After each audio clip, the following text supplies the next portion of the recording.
Te voy a comentar esta anécdota rapidito. Con el primer bebé Osanam del 6 de enero. La mamá pasó todo el embarazo con epigastralgia y con mucho reflujo. Entonces, todo lo que comía me dice, tengo reflujo. Bueno, yo le mandaba su tratamiento y me decía, es que ella es peluda. La bebé es peluda. Y yo le decía, no, claro que no. Mira, eso no está en los libros, eso es mentira. No, claro que sí. Yo le digo, no, eso no. La cultura general dice que cuando las mamás tienen reflujo es porque el bebé tiene mucho pelo. En verdad, fisiológicamente no hay nada que explique de por qué el pelo con el reflujo, pero el reflujo sí tiene una explicación durante el embarazo. El punto es que cuando estamos operando a la paciente, el 6 de enero, lo primero que sale es la cabecita con pelos. Y la bebé tiene más cabello que yo. Entonces, yo ahí le dije, te he fallado como científica. Sin Formato es presentado por Clínica Osanam, ofreciendo servicio médico de calidad desde 1996. Osanam, a tu lado siempre. CB Energía, todo en materiales y herramientas para el sector eléctrico. Visita cbenergia.com, haz crecer tu negocio y posiciónalo en internet con MegaWeb. Evoluciona. Conoce los planes odontológicos en @clínicosmilú. Sonríe con confianza. Sonríos Milú. Tiendas YG, creación de uniformes para empresas. Gráfica Fénix, somos impresión digital e impresos comerciales autorizados por el CENIAT. La guía comercial de Guarenas y Guatire es guatire.com. Conexer, tu centro holístico. Hola, ¿qué tal? Gusto saludarles. Una nueva entrega de Sin Formato, el podcast, donde siempre hablaremos de todo y de nada. Y por supuesto, no podíamos empezar el año sin visitar a nuestro aliado comercial Osanam. Por cierto, goza de unas instalaciones espectaculares y por supuesto la atención médica especializada que usted de seguro requiere.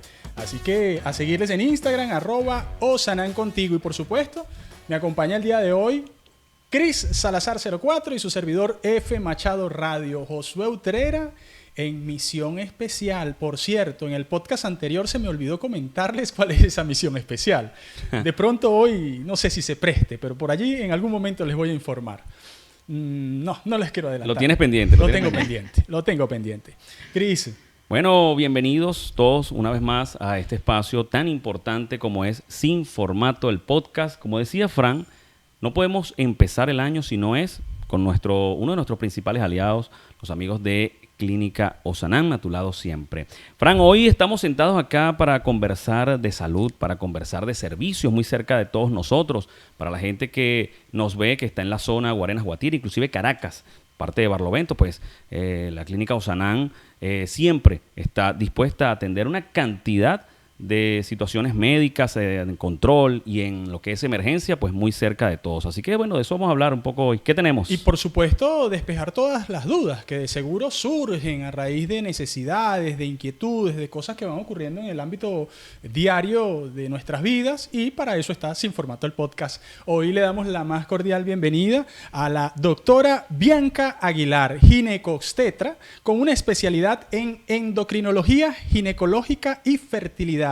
egresada de la Universidad Central de Venezuela, la casa que vence las sombras. Bienvenida. Muchísimas gracias a ustedes por invitarme. Bueno, un placer estar aquí. Por supuesto, a Clínica Osanam por tomarme en cuenta para esta entrevista. Bueno, como ya ustedes lo dijeron, soy médico cirujano egresada de la Universidad Central de Venezuela, con un posgrado en ginecología y obstetricia de la misma universidad y una subespecialidad en endocrinología ginecológica y fertilidad. Muy importante para la zona. Mira, sí, muy importante. Bianca, lo primero que te quiero comentar es que esto es el podcast donde hablaremos de todo y de nada, ¿no?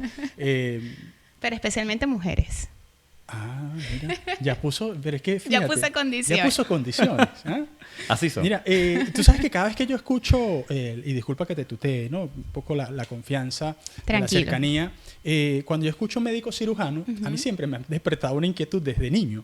Es que ustedes pueden operar cuando se gradúan, pueden operar cualquier cosa, ¿por eso les dicen médico cirujano? Sí. ¿O es que, explícame un poquito No, eso? no, el título de la Universidad Central, porque hay otras universidades que no egresan con ese título, es médico cirujano. Quiere decir que nosotros, dentro de nuestras rotaciones, porque uno cuando está en los años de estudio, uno rota por diferentes especialidades, donde uno tiene derecho a entrar a quirófano. Entonces, claro, para eso están los posgrados o las subespecializaciones. Por ejemplo, el cirujano general pues se encarga ya de otro tipo de áreas diferentes a las mías, pero con un posgrado quirúrgico o un título quirúrgico, mejor dicho, yo tengo la oportunidad de acompañarlo, o cualquier médico que es médico cirujano tiene la oportunidad de asistir a ese tipo de intervenciones. Para el público y para mí, que tengo la duda, la verdad. No los voy a someter a ustedes. La duda es mía. Y son esas dudas a veces que desde niño nos guardamos y no le preguntamos a los especialistas. Es decir, que si es una apendicitis, tú la puedes bien operar.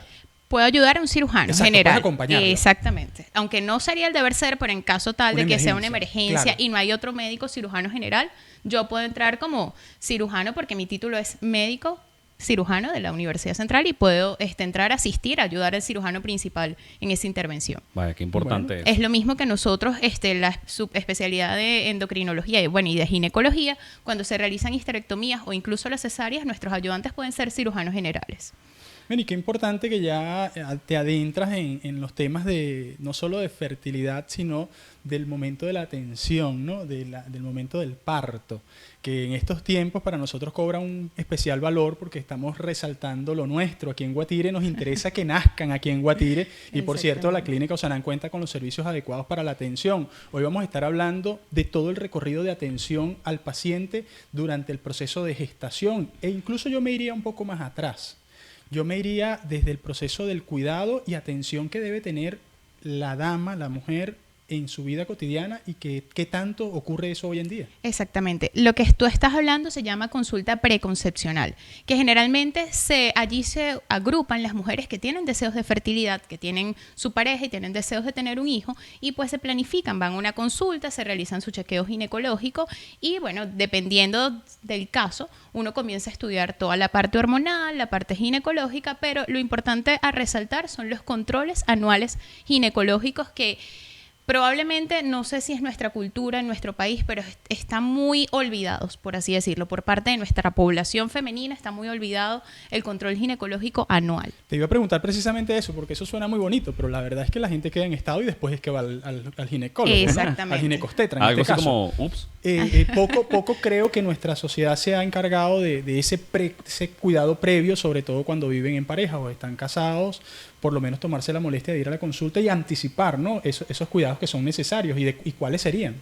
Bueno, fíjate, normalmente yo le mando a mis pacientes que tienen ese deseo de concebir en un futuro vitaminas, porque es importante para la mujer la vitamina D, porque eso ayuda primero a fortalecer los folículos a nivel del ovario para que sean mucho más susceptibles y puedan quedar embarazadas. Se les manda también ácido fólico porque en cualquier momento, si logran quedar embarazadas, el ácido fólico es muy importante para evitar patologías del sistema nervioso central del feto, que en ese momento se vaya a formar. Exactamente. Fíjate qué interesante, porque yo escuchaba lo del ácido fólico, pero obviamente yo lo conozco después que está en estado. O sea, porque es para reforzar. De hecho, casi que cuando alguien me dice que está en estado, yo le digo, toma ácido fólico.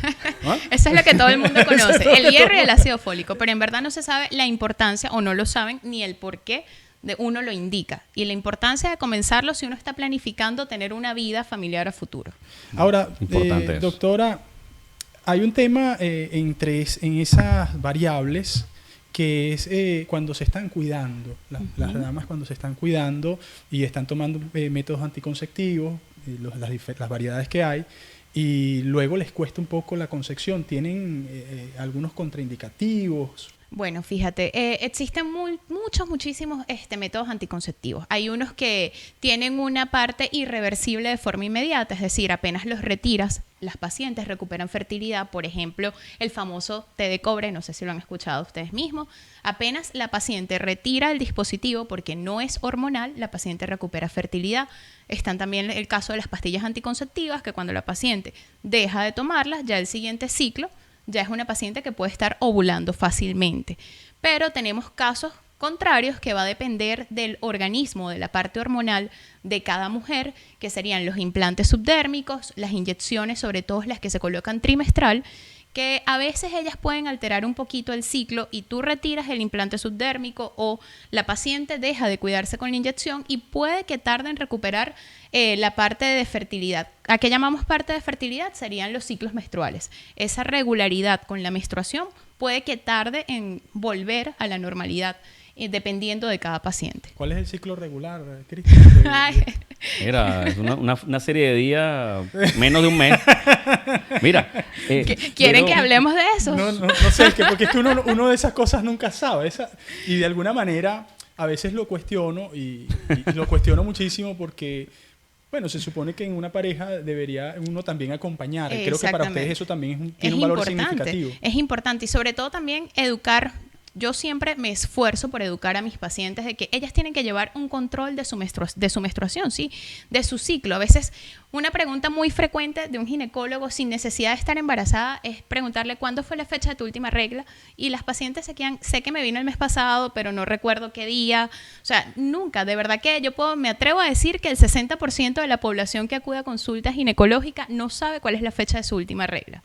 Entonces, ¿por qué es importante saberlo? Porque de esa forma nosotros como ginecólogos podemos ayudarlas a ellas a saber si sus ciclos son normales, si sus ciclos son frecuentes, son infrecuentes, o las pacientes que tienen deseos de fertilidad, uno puede calcular los días más fértiles según sus ciclos y de esa forma orientarlas para que puedan tener un embarazo deseado, si es el caso. Porque los ciclos son variables, o sea, son 25, 28, pueden variar. Sí, un ciclo normal puede ir desde 24 a 38 días. Entonces, el día número 1 es el primer día del sangrado, bien sea un sangrado tipo mancha o un sangrado abundante, eso va a depender de la persona, de la mujer, y a partir de allí, independientemente de los días que dure el sangrado, tienen que contar 1, 2, 3, 4 hasta el siguiente ciclo. Entonces, el siguiente ciclo es el próximo día 1. Entonces, desde el primer día de sangrado hasta el siguiente día de sangrado, ahí tienen que haber transcurrido entre 24 y 38 días. Wow. Y eso es normal. O sea, eso es lo que llamamos lo normal. Doctora, nosotros tenemos en Sin Formato el podcast una cantidad de público como 50 y 50 entre damas y caballeros. Okay. Pero hemos notado que hemos tenido bastante población joven, especialmente femenina. Okay. ¿Cuál es el mensaje para los padres, las chicas que ya entran en pubertad? ¿Cuándo deben acudir? ¿Cómo deben hacerlo? Los procesos básicos, porque comentábamos hace unos minutos de que no está esa cultura. ¿Cuál sería la guía básica recomendada? Bueno, fíjate, muy interesante tu pregunta y aprovechando este espacio educativo, es importante llegar a las familias porque existe una subespecialidad que se llama ginecología infanto-juvenil. Es decir, es una ginecología especializada para niñas y adolescentes, principalmente niñas. Ellos se manejan en conjunto con nosotros los endocrinólogos porque se pueden tratar temas como pubertad precoz, pero a veces tenemos un mito de que no llevamos a las niñas al ginecólogo hasta no haber iniciado relaciones sexuales, lo cual no es una condición sine qua non, porque las niñas de 9, 8, 10 años que no han iniciado vida sexual también pueden tener patologías del tracto genital inferior, bien sea estructurales o pueden presentar el famoso flujito. Y muchas mamás, por desconocimiento, le aplican algún tratamiento que se lo indicaron la vecina o alguien se lo recomendó, la abuelita, etcétera, y no es así. Hay una consulta especializada para eso. Por cierto, yo también puedo tratar niñas y adolescentes y la pueden llevar a la consulta para uno poder indicarle el manejo primero, el higiene, porque eso es lo que principalmente afecta a este tipo de niñas. Entonces, por lo menos antes del desarrollo, antes de iniciar vida sexual, tiene que haber mínimo 1 o 2 consultas con el ginecólogo. Y eso no debería estar estigmatizado de que ya la niña inició relaciones sexuales, de que hay que indicarle algún método anticonceptivo, porque nuestra población es así. De verdad que, o sea, y personalmente a mí no me llevaron nunca al ginecólogo, o sea, claro, ni siquiera cuando tenía 9, 10 años, nada. Tuve que tener una alteración para que me pudieran llevar. Entonces, y así como me ocurre a mí, le ocurre a cada una de las pacientes o a la mayoría. ¿Cuál fue el motivo, ¿no?, que hizo que fuera por esa especialidad a nivel médico? A nivel médico, porque me diagnosticaron ovario poliquístico. Yo estuve 3 meses sin ver menstruación y bueno, cuando me llevaron al médico, primero me dijeron que tenía un tumor de ovario, al final fue un ovario poliquístico. Me mandaron tratamiento y bueno, obviamente se regularizó la menstruación y todo volvió a la normalidad.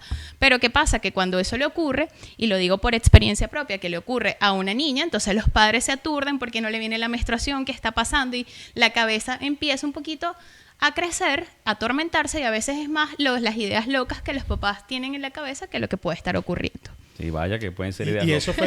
¿Y eso fue durante la época de estudio o antiguo? Antes de comenzar a estudiar medicina. Te impulsó un poco entonces. ¿Perdón? Te impulsó. Exacto. No, bueno, ya quería estudiar medicina desde pequeña. Me gustaban mucho los bebés, principalmente, nos vamos a desviar, ¿no? Principalmente quería ser pediatra. Estuve, después que uno se gradúa como médico cirujano, uno hace un año de rural o de artículo 8, que es un año que uno le paga al Estado, por así decirlo, ¿no? Por los años aquí en la medicina es gratuita, ¿no? Esa oportunidad de estudiar medicina en la universidad es totalmente gratis, entonces uno debe retribuirle al Estado esos años de estudio, entonces uno se va a ciertos sitios, hospitales, que son los médicos artículo 8, pero ya uno tiene el título de médico general o médico cirujano, y bueno, yo lo hice por la parte de pediatría, pero de verdad porque me encantan mucho los bebés, pero no, creo que iba a vivir peleando con los papás, entonces decidí mejor, yo me encargo mejor en la barriga y los traigo. Y es bastante curioso, justo conversaba con el equipo de mercadeo de la clínica, Okay. que precisamente hay un sinfín de anécdotas que uno vive Durante la pre carrera. y posterior al parto, que son significativas, ¿no? En lo personal, yo tengo una niña, una Okay. pequeña niña, ustedes la han visto en mis redes sociales, Sí, pequeñita. de 21 años, ya está tan grande como yo, pero eso fue ayer, eso fue ayer. Que le estuve cambiando pañales. Yo tuve la dicha de acompañarla a cada uno de los controles, ¿no? Okay. Su ginecólogo, que en este caso era un caballero, era mi mejor amigo. Ah. Fue mi mejor amigo durante el embarazo. Imagínate. Y sin ¿Durante el lugar- embarazo o antes? Durante el embarazo. Okay. O sea, durante el embarazo. Yo lo conocí a él en la primera consulta. Ajá, perfecto. Y de allí nos hicimos los mejores amigos porque es una experiencia mágica de acompañamiento. Háblenos de ese proceso que se vive y que vive usted en lo personal. Vi una foto en su Instagram hoy, Ujú. que no me dio tiempo de stalkearla un poco, y creo que fue la única que vi, que por esto es que amo lo que hago, y tenías a una bebé. Cuéntame, porque creo que por allí hay algo de que tiene que ver con una historia reciente que me contaron. Ok, bueno, fíjate, primero con el acompañamiento, yo no digo mejor amigo, pero pongo una analogía. Yo le digo a las pacientes, tú tienes un esposo, bueno, yo voy a ser tu esposa, la esposa de tu embarazo. ¿Por qué? Porque de esa forma trato de crear un vínculo, ¿no? Donde ellas, cualquier eventualidad que les ocurra, y trato de expresárselo. Si te pica la nariz, escríbeme, o sea, obviamente a las 12 de la noche, dependiendo de la emergencia, ¿no? Uno trata de responder, pero que entiendan de que antes de medicarse, automedicarse, sobre todo cuando están embarazadas, trata de consultarlo porque uno se esfuerza cuando no tiene tiempo para responderles, ¿no? Entonces, trato de crear ese vínculo para que ellas se sientan en confianza. A veces existe ese temor de que me da pena molestar al médico, o si, por ejemplo, presentan algún tipo de sangrado, de flujo durante el embarazo, les da pena.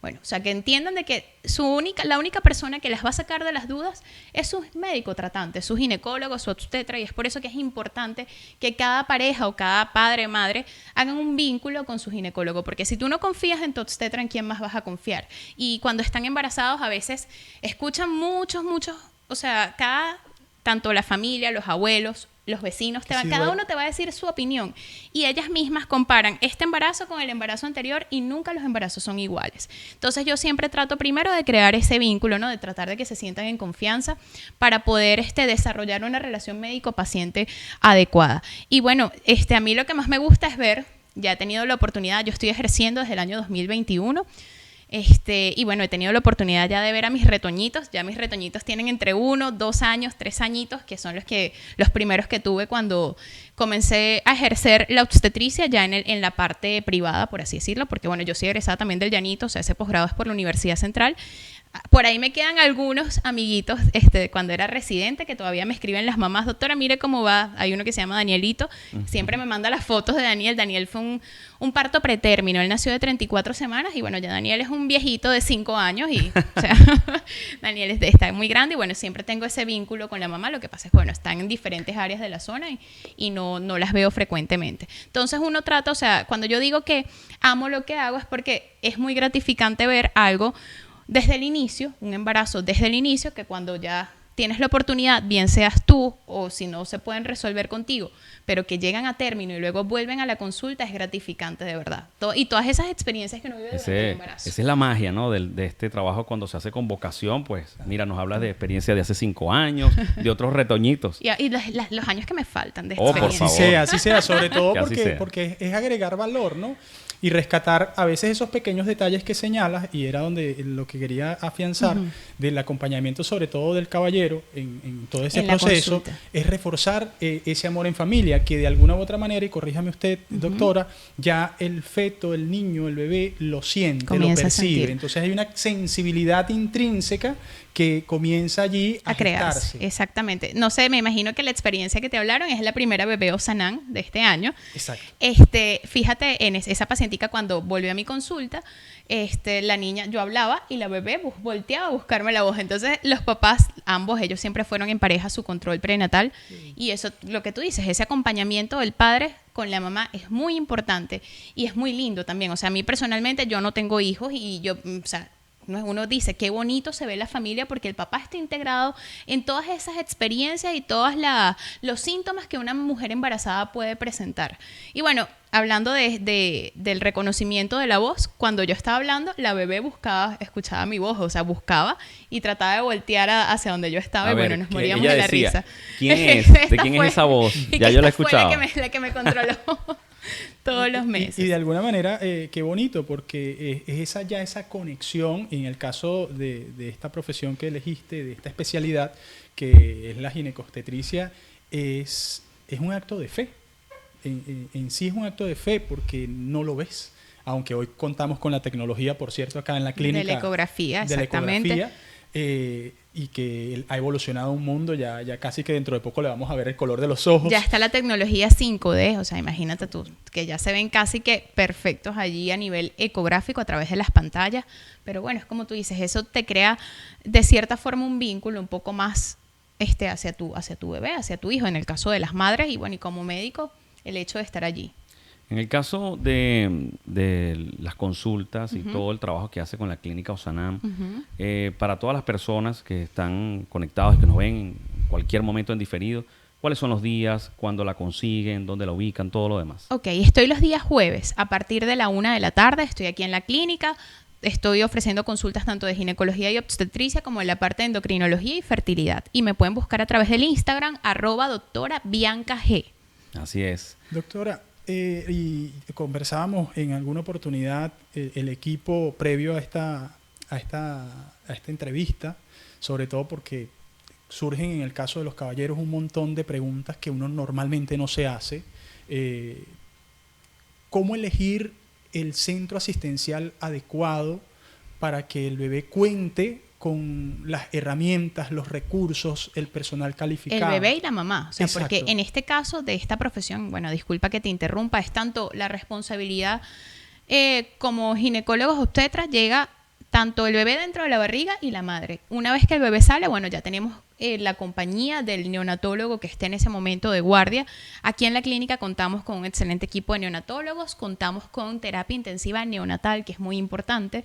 ¿Por qué? Porque a la hora de presentarse alguna eventualidad, porque como todo procedimiento quirúrgico, o bien sea la atención de un parto eutóxico simple, que es por vía vaginal, puede complicarse.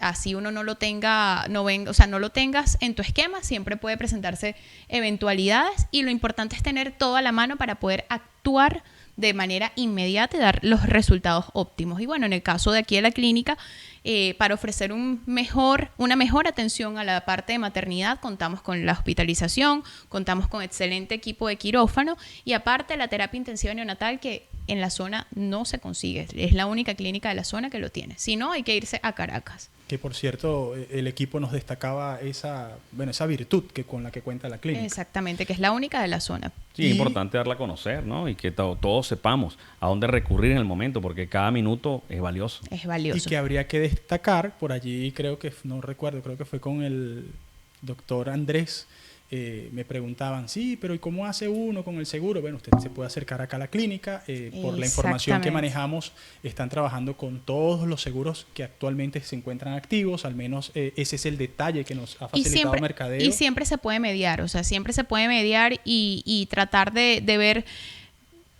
vamos a decirlo así, ajustar todos los costos para poder ofrecerle una mejor atención y una mejor calidad al paciente.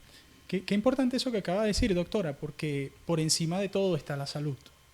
Y en estos tiempos yo he sentido, quizás quien esté viendo el podcast en este instante dice, claro, es que tú le haces la publicidad a Clínica Osanam. Y les debo confesar que yo personalmente he visto una dedicación de cerca, desde el año pasado que llevo visitándolos, con forma frecuente, a lo que es el servicio, a lo que es la atención a ese sentido de humanidad que a veces se pierde en un centro asistencial, donde el estrés desborda a los médicos, ¿no? Habría que estar en sus zapatos para entender el estrés que manejan. El estrés y la cotidianidad y ver tantos casos a veces abrumantes, sobre todo cuando uno viene de un centro hospitalario, ¿no? Que es cuando te encuentras casos muy, muy ensordecedores. O sea, de verdad que uno trata más o menos de ponerse en el lugar del paciente. Uno trata de ser más empático con los pacientes porque, bueno, y además hay algo que una premisa que yo siempre utilizo: tengo que esforzarme por tratar a mis pacientes como me gustaría que trataran a mis papás. Porque, por ejemplo, yo tengo 2 papás que o sea, son mis papás y, o sea, a mí no me gustaría que fueran un médico donde me duele la cabeza. Ajá, ok, no, nadie espera eso de un médico, ¿verdad? Entonces, yo todos los días trato de pedirle a Dios que me dé la humildad suficiente para poder tratar a los pacientes con la mejor calidad que yo pueda hacerlo. Importantísimo eso, porque hay un estigma, los centros asistenciales, inclusive privados, de que eso puede pasar. Tú explicas algo muy claro allí y nos explica a todos que a veces el diario, la frecuencia de esas patologías, no es que ya el doctor, el médico ya no siente o no le importa, ¿no? Sino que es su día a día. Entonces, yo también pienso que es importante aclarar eso, porque a veces también entiendo de este lado, como pacientes, pues también hay nervios, hay miedos ante una situación. Entonces, bueno, se exacerban las conductas. Mira, y por vienen ejemplo, los problemas. Te voy a dar una anécdota. Tengo una pacientica ahorita que tiene 7 semanas de embarazo. Está comenzando, que por cierto, la operé en el año 2021, su primer embarazo, y ahorita le estoy controlando el segundo. La paciente me refiere muchas náuseas, vómitos, dice que se le baja mucho la tensión y se ha sentido mal. De verdad que estas primeras semanas han sido un poco caóticas y eso es esperado. Hay algo que se llama la hormona gonadotrofina coriónica, que es la que uno se hace en sangre para diagnosticar si está embarazada o no. Y esa hormona en el primer trimestre del embarazo se eleva muchísimo y entonces ella es la que causa esos estragos en las mujeres cuando sospechan que están embarazadas. Y yo trato de decirle, quédate tranquilo, o sea, no hay ningún medicamento, no nos vamos a poner locos a medicarte tanto, sino trata de comer alimentos, o sea, toma agua, toma alimentos que no te causen o no te generen esas náuseas, acuéstate con los piecitos hacia arriba, etcétera. Pero entonces ella se angustia y me dice, con la niña no fue así. Entonces yo le digo, es verdad, con la niña no fue así, pero cada embarazo es diferente. Entonces, a lo mejor para mí como médico eso es normal y yo puedo decir, ay, bueno, mira, esto es normal. No, la idea no es tampoco decirle es normal porque a nadie le gusta que me duele la cabeza, es normal. Tengo ganas de vomitar, es normal. No, uno necesita siempre una explicación. Entonces uno se esfuerza lo mejor posible para poder llegar al paciente. Le agradecemos eso, es muy importante. Mira, ¿no? aprendí algo nuevo. Ahora, aparte de decirle que tome ácido fólico, si me dice que está vomitando, le digo que es la hormona gonadotrofina coriónica. Ya. Te la aprendiste, ¿no? Ya me lo aprendí. O sea, definitivamente. Gonadotrofina coriónica. Ya me vas a ver a mí. No, esa es la hormona gonadotrofina coriónica. Ah, coriónica. Yo voy a grabar el audio y les digo, tenemos tarea. Doctora, quiero aprovechar la oportunidad y es que uno, bueno, en todo esto se abren muchas aristas, ¿no? Las enfermedades de transmisión sexual. Muy importante. He entendido, corríjame porque no tengo las cifras exactas en estos tiempos, llevar estadísticas. Todos sabemos lo complejo que es. Exacto. Pero tengo entendido que en la zona el año pasado hubo unas epidemias, sobre todo de VPH. De VPH. Y que ante eso hay unas alternativas que poco se conocen y que son significativas en estos tiempos. Bueno, fíjate, la estadística a nivel nacional está ahorita un poco limitada por ciertos factores, pero se habla de un 85-90% de la población en Venezuela que puede tener VPH. De hecho, ¿por qué? Porque aunque sea una sola vez en la vida, se han mantenido relaciones sexuales sin preservativo. Y el virus de papiloma humano es una infección netamente de transmisión sexual. El contacto con las mucosas está propenso, mejor dicho, a adquirir la infección. ¿Qué pasa? Que yo trato también de explicar esto porque muchas pacientes llegan angustiadas a la consulta. El virus puede estar en nuestro organismo de una forma latente, es decir, él puede estar dormido. Entonces la paciente va a sus controles anualmente, la citología sale negativa, no tienen verrugas, no hay cambios a nivel del cuello uterino que nos haga sospechar de una lesión. Entonces tú le dices, bueno, estás tranquila, pero eso no te exime de que no tengas el virus en el organismo. Entonces, la única forma de diagnosticar si tenemos el virus es realizando una prueba que se llama tipificación del VPH. Esa tipificación se toma casi similar a la muestra de la citología y se manda a un laboratorio específico donde el laboratorio te sale si es positivo o no para el virus. Y bueno, y el virus, como todos habrán aquí escuchado, porque yo creo que ahorita yo tengo en mi página de Instagram una información sobre esto y digo que más que una moda, es una realidad. Ahorita todo el mundo te habla de VPH, pero creo que es porque hemos recibido mucho bombardeo todo el año pasado sobre el virus y es por la cantidad de contagios que hay. Sin embargo, bueno, para no extenderme tanto, existen muchos números, muchos tipos de VPH, así como la familia, ¿cuál es tu apellido? Machado. Así como en la familia Machado está Pedro, Juan, María, Ana, ¿verdad? Y por ejemplo, Juana y María son buenas y Pedro y Juan son malos. Lo mismo ocurre con el VPH. El VPH es el apellido y hay muchos números. Entonces, de esos números hay unos que pueden ocasionar cáncer de cuello uterino y hay otros que no. O sea que tienes la infección y lo máximo que pueden llegar a generar en el organismo son las verrugas. Entonces, el hecho de que yo no tenga una verruga no quiere decir que no tenga el virus. ¿Entienden más o menos lo que...? Entonces, lo importante siempre es el control anual. Por supuesto, las mujeres, el deber ser es que vayamos una vez al año al ginecólogo, a diferencia de ustedes los hombres comienzan a ir al urólogo es a partir de los 40 años. Entonces, cuando se estudia en pareja la parte de la infección del VPH, uno trata siempre de que, bueno, que la pareja también se haga la tipificación. Entonces tú vas al urólogo, o sea, le haces una referencia para que ambos se tipifiquen. Ok, sabemos que tenemos el virus. ¿Qué vamos a hacer? Entonces ahorita está la vacuna. Gracias a Dios, la vacuna logró entrar al país porque la vacuna existe desde hace aproximadamente, creo que es más de 10 años. Se creó esa vacuna, pero en el país no había llegado. Entonces, y de hecho, en otros países, en Europa, aquí mismo en Latinoamérica, en Argentina, forma parte del esquema de vacunación de los niños, o sea, porque se puede colocar a partir de los 9 años. Nosotros aquí, bueno, en el país todavía no tenemos la vacuna incluida en el esquema de vacunación. Es una vacuna netamente privada, no está todavía en el sistema público y bueno, ahorita lo importante es fomentar a la vacunación. Independientemente si no han iniciado relaciones sexuales, si tengas el virus o no tengas el virus, vacunarse. O sea, está abierta la posibilidad. O sea, si yo no me he vacunado, voy y compro la vacuna o pago el servicio porque entiendo que es privado actualmente. Exactamente. Y me la instalo y no hay ningún tipo de... ¿Qué va a hacer la vacuna? La vacuna no va a hacer que elimines la infección del virus si es que ya la tienes. Ajá. Lo que va a hacer es que ese virus o cualquier otro no progrese a cáncer de cuello uterino. Okay. Eso es lo que, bueno, en el caso de las mujeres y en el hombre. ¿Y en el caso de los hombres? O sea, ¿la vacuna también se aplica para los hombres? Sí, claro, mujeres y hombres a partir de los 9 años de edad. Okay. Entonces, en el caso de los hombres, el VPH puede ocasionar cáncer de pene, cáncer anorectal, orofaringio. Entonces, con la vacuna, evitamos las complicaciones que sería la más temida, el cáncer. Y, por supuesto, bueno, entrar en consulta para mantenernos vigiladas. En el caso, mi ámbito que es ginecología, para mantener vigilada, sobre todo, no confiarnos de que yo no tengo ninguna verruga, no, porque también hay cambios a nivel del cuello uterino que no se hacen manifiesto, sino solamente es a través de una citología. Ya cuando comenzamos a tener algún síntoma como sangrado, ya ahí sí es, sangrado es otro tema. Respecto al tema de la fertilidad, que podría ser uno de los temas más recurrentes. Tuve hace un tiempo alguna invitada de esa área médica y las preguntas de la audiencia en mi programa de radio era más que todo a nivel de, o fue casual, ¿no? Quizás el tema de la fertilidad.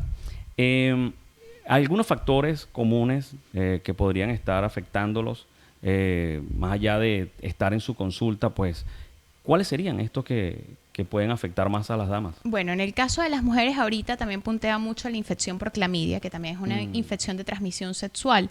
A veces hemos tenido, ¿por qué se genera la clamidia? Bueno, es un germen, una bacteria que está allí en la cavidad vaginal que puede ocasionar síntomas como puede que no. Entonces, a veces nos obstruye las trompas uterinas, no las inflama y eso puede ser un factor determinante para no permitir el paso o el encuentro entre el óvulo y el espermatozoide y poder generar la fecundación. Es uno de los factores más importantes. También tenemos factores hormonales. En el caso de las mujeres podemos encontrar la prolactina alta, trastornos tiroideos, también enfermedades autoinmunes como el lupus, la artritis reumatoide. Por eso es que el estudio de la pareja infértil, por llamarlo así, se hace, como su nombre lo dice, en pareja, mujer y hombre, porque así como estudiamos a la mujer, también estudiamos al hombre a la par. A ver si algo anda mal por allí. Por allí, exactamente. Claro. Y es importante dejarles claros a las pacientes que hablamos de infertilidad cuando tenemos más de un año buscando tener un bebé, o sea, teniendo relaciones sexuales sin ningún tipo de método anticonceptivo, sin ningún tipo de preservativo, un año completo, antes de los 35 años y no quedamos embarazadas, ya ahí tenemos que ir a una consulta de fertilidad. Y cuando ya somos mayores de 35 años, con 6 meses, sin cuidarnos, teniendo relaciones sexuales dirigidas y no quedamos embarazadas, ya es suficiente para comenzarse a estudiar. Hay que decirlo que la doctora es una especialista en ginecología y fertilidad. Exactamente, ¿correcto? endocrinología ginecológica exacto. y fertilidad. Y que de alguna manera hace el acompañamiento. Quería destacar... Yo estudié a la mujer completa. Definitivamente. Quería destacar un examen que, insisto, nosotros los caballeros por allí escuchamos y repetimos, ¿no? Pero que es muy común, ¿no? La citología. Ajá. ¿Cuándo se debe hacer cada cuánto tiempo la mujer debe practicarse este examen? ¿Cuán importante es en los diferentes rangos de edad? Y lo que pudiera significar de anticipación ante posibles situaciones de cáncer o de... Bueno, interesante tu pregunta. Hay mucha tela que cortar acá. Primeramente, la citología se comienza posterior a 6 meses después de haber iniciado vida sexual en las mujeres. Es la primera citología que debemos hacer. ¿Qué pasa? Que si todo está bien, los protocolos internacionales hablan de que una citología puede realizarse cada 3 años, si todo salió bien, pero eso es a nivel internacional. En Venezuela existen otros factores. En Venezuela la realizamos anual. ¿Por qué? Bueno, no es anécdota, experiencia personal. Mi tesis para graduarme de ginecólogo obstetra fue de los factores de riesgo para desarrollar cáncer de cuello uterino en el Llanito, porque era la población que estudié, porque hice mi posgrado allí. Y dentro de los factores de riesgo habían pacientes que, bueno, o sea, múltiples factores de riesgo, pero uno de ellos eran las citologías que pacientes tenían hasta 6 años sin realizarse un control. Y 6 años te hablo de que iniciaron vida sexual a los 16, nunca se hicieron un control y llegaron a los 22 años y en la consulta tenían cáncer. Entonces imagínate tú, 6 años de vida sexual y ya cuando iban a la consulta, o sea, yo vi pacientes jóvenes morir de cáncer de cuello uterino. Wow. La más joven que murió fue de 15 años, recuerdo que estaba en mi primer año de posgrado. Y era una paciente que ya estaba en un estadio 4, o sea, era un estadio ya terminal, que ya no tenía que, o sea, ya no había posibilidades, sino era tratamiento paliativo. Entonces, en nuestra población venezolana hay muchos factores, bien sea la alimentación, factores nutricionales, el hecho de las vitaminas. Es muy importante que las mujeres en edad fértil, y cuando hablo de edad fértil no es porque quiero tener un bebé, no, hablo de edad reproductiva.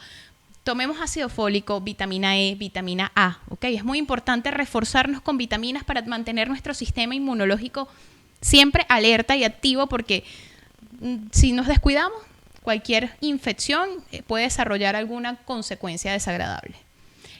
No sé si quedó pendiente otra pregunta. No, sorprendido Nosotros... precisamente con ese resultado, por ejemplo, de encontrarse con esas sorpresas. Y allí me gustaría abordar la parte humana de la doctora Bianca Aguilar.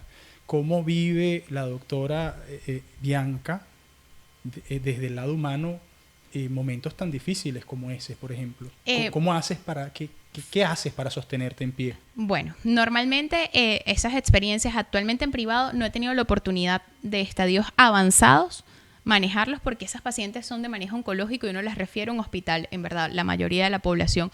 Pero sí, es muy fuerte porque son pacientes que viven con crisis dolorosas, pacientes que están consangrados, pacientes que tú ves cómo se van deteriorando mes a mes, y si hay o existe la oportunidad de ingresarla al hospital, tú ves cómo se van deteriorando, y a veces el dolor es tan fuerte que ningún analgésico le calme el dolor. Entonces uno lo que le toca es a veces estar allí, nada más una mano al paciente, y parece mentira y sé que va a sonar muy cliché, pero los familiares y los pacientes te lo dicen. Nada más el hecho de que usted venga y toque al paciente, ya eso le genera a ellos como tranquilidad. A lo mejor es por todo el escenario que están viviendo, pero eso los hace sentir un efecto placebo. Como un efecto placebo. No es que le curó el dolor, no, o sea, porque nadie es milagroso, pero el hecho de que uno los toque, esa humanidad que uno puede tener con los pacientes, hace que ellos se sientan un poco más tranquilos dentro de todo ese cuadro tan desesperado que hay. Sí, un apoyo sin duda, porque no debe ser fácil, ¿no? Aquí mientras Fran hace la pregunta, pues yo trato de ponerme en los zapatos de un galeno. No es fácil, y no es fácil. Yo no podría con eso, definitivamente y no. Y aparte de que entonces los familiares te preguntan, ¿pero usted qué cree? ¿Y cuándo? Entonces... o sea, nadie le gustaría decir, no, se va a morir, ¿no? O sea, esa palabra, yo creo que eso así tan drástico es muy fuerte personalmente, ¿no? Pero bueno, uno trata de ir mediando, bueno, hay que esperar, hay algo que también lo digo, que después de la medicina existe Dios. O sea, y es algo que uno como médico no puede olvidar, porque uno como médico no puede decir 2 más 2 es 4, ya se muere mañana. No, o esta paciente, o esto no va, esto no es así. No, después de la medicina está Dios. Wow. Y yo sigo diciendo ahorita, en mis años de experiencia, que Dios es el último que decide qué va a pasar con cada uno de nosotros, porque así lo he vivido y es mi forma, mi creencia. ¿Han ocurrido situaciones así en contrapronóstico? En contrapronóstico, sí, se han ocurrido bastantes. Fíjate algo, no voy a recordarte, o sea, no voy a contarte alguna anécdota ahorita, pero sí, por ejemplo, la oportunidad de pacientes, en el caso de las embarazadas, cuando están ahí comenzando, que uno intenta ver si se va a desarrollar el embrión o no, que si son embarazos viables o no. O sea, uno como médico no puede decirle de una vez al paciente, no, mira, esto está, o sea, y tu embarazo no va porque no va. Porque a las pacientes no les gusta que uno les hable de forma drástica, ¿no? Claro, tampoco le vas a inventar un cuento, un Disney de que todo está bien y el día de mañana no. Sin embargo, uno tiene que seguir pautas. Bueno, te voy a contar esto. Tuve una paciente que ellos anhelaban como pareja, ya habían tenido una pérdida, llegan a mi consulta, la primera pérdida no la traté yo, llegan a mi consulta, quería ponerse en ese control preconcepcional porque querían tener un embarazo. Bueno, chévere, con una pérdida uno no tiene criterios para estudiar al paciente, en el caso del esquema de fertilidad, ¿no? Una pérdida es muy común en las parejas, o sea, el porcentaje es alto. Entonces, o sea, uno les deja tranquilos, próximo embarazo, no te cuides, toma tus vitaminas, refuérzate y ya tú vas a ver que quedas embarazada. Ellos quedaron embarazados, fueron a la consulta, doctor, emocionados, o sea, eso fue en un transcurso de 6 meses. Cuando llegan a la consulta, bueno, yo también me emocioné, les confieso que me emocioné con ese resultado.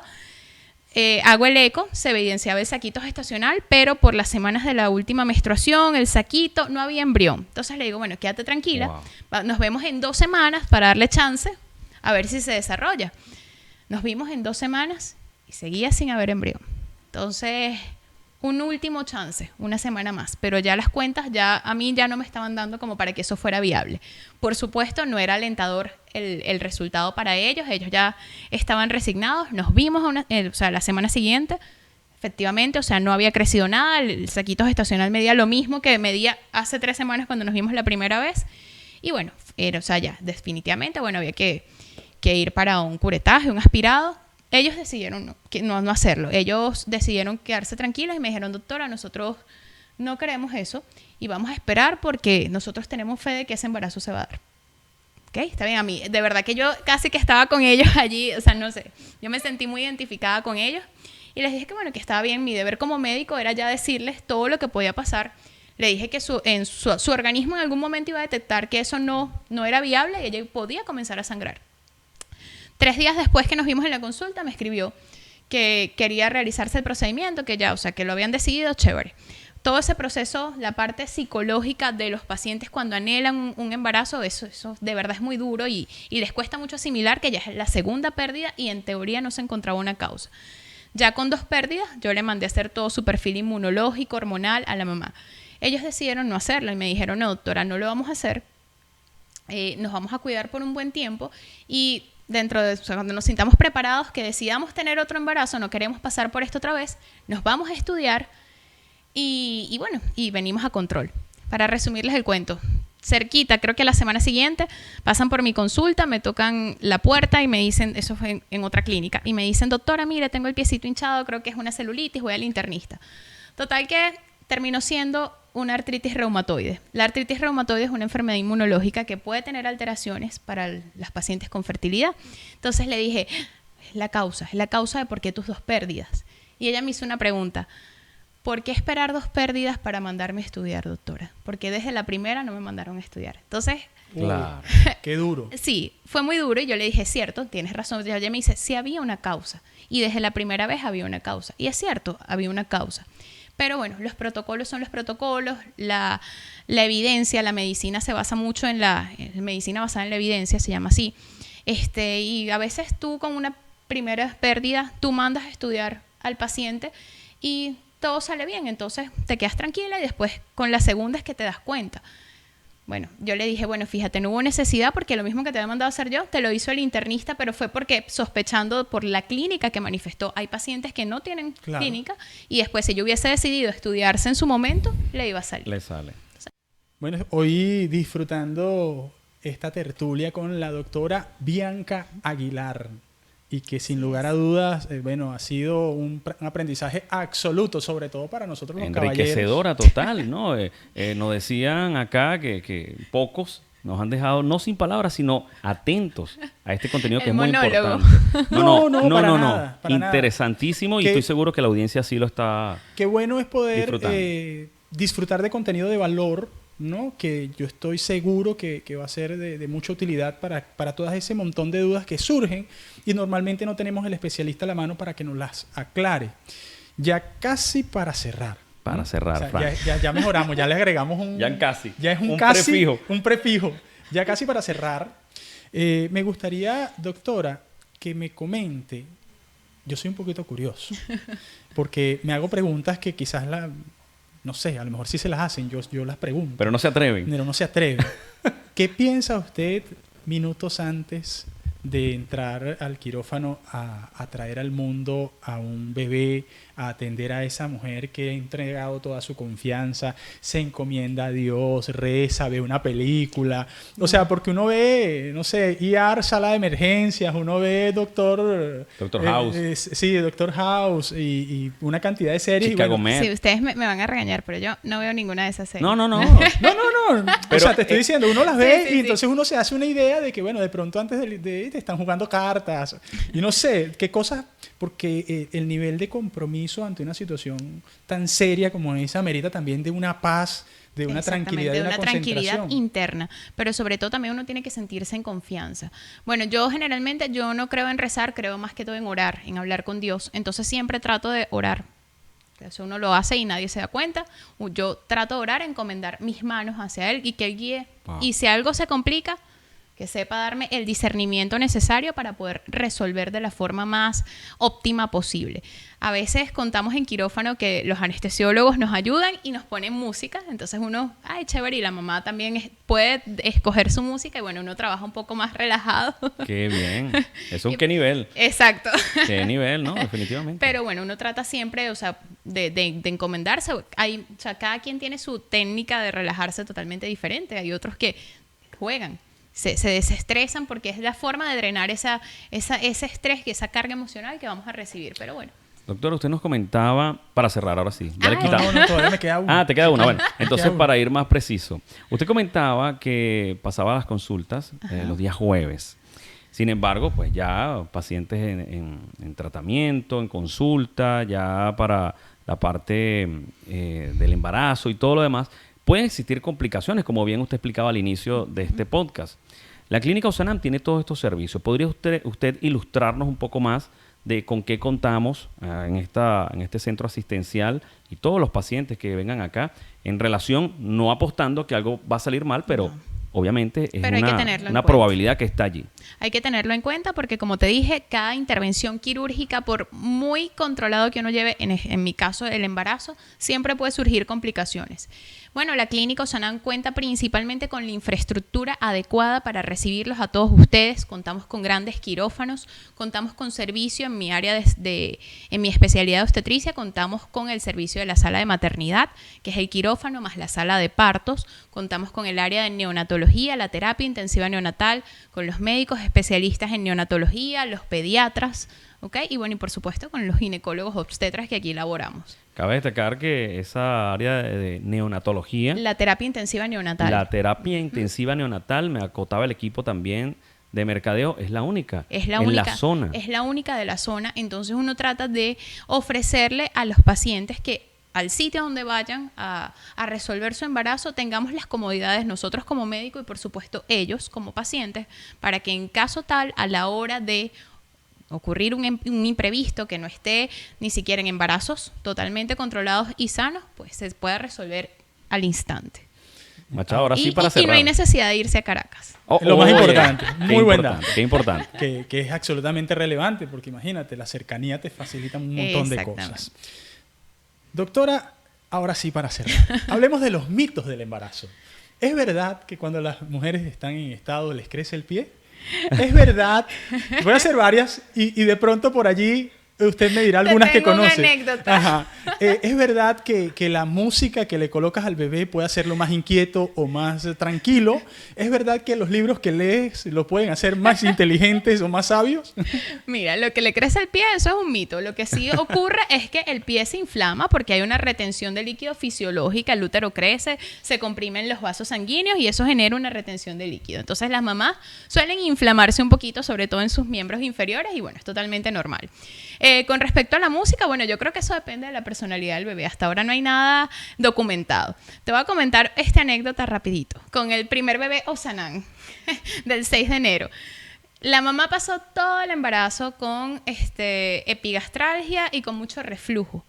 Entonces, todo lo que comía me dice, tengo reflujo. Bueno, yo le mandaba su tratamiento y me decía, es que ella es peluda. La bebé es peluda. Y yo le decía, no, claro que no, mira, eso no está en los libros, eso es mentira. No, claro que sí. Yo le digo, no, eso no. La cultura general dice que cuando las mamás tienen reflujo es porque el bebé tiene mucho pelo.